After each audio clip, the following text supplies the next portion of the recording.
Hello everyone, আজ নিয়ে চলে এসেছি একটা রান্নার ভিডিও। তো রান্না কি করি তোমরা দেখতে থাকো। এখানে নিলাম মটর, একটা বড় সাইজের আলু নিয়েছি ডুমো করে কেটে, পেঁয়াজ, টমেটো, আর এখানে আছে জিরে, কাঁচা লঙ্কা, আদা, রসুন। তো এই মশলাটাকে বেটে নিতে হবে। আর এখানে নিয়েছি মাটন ফ্যাট 100 গ্রামের মতো।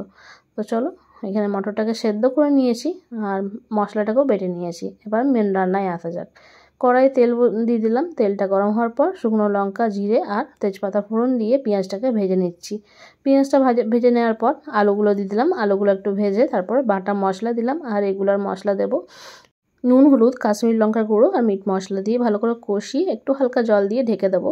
আলুটা সেদ্ধ হওয়ার পর তারপরে আমি দিয়ে দেবো হচ্ছে মাটন ফ্যাট আর সেদ্ধ করা মটরটা দিয়ে দিচ্ছি। এবার ভালো করে কষিয়ে নিতে হবে।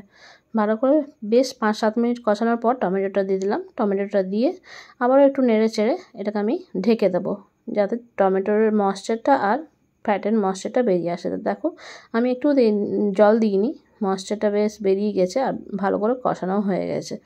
এরপর আমি জল দেব। আমি গরম জল ইউজ করেছি, অবশ্যই তোমরা গরম জলটাই ইউজ করবে, তাতে রান্নার স্বাদ বাড়ে। ভালো করে ফুটে যাওয়ার পর গরম মশলা দিয়ে নামিয়ে নিলেই তৈরি মাটন ফ্যাট দিয়ে ঘুগনি। তো রান্নাটা কেমন লাগলো অবশ্যই তোমরা জানিও। ভালো লাগলে একটা লাইক, কমেন্ট, শেয়ার করে দিও। আর নেক্সট রান্না তোমরা কী দেখতে চাও কমেন্টে জানিও, আমি নিয়ে আসার চেষ্টা করব।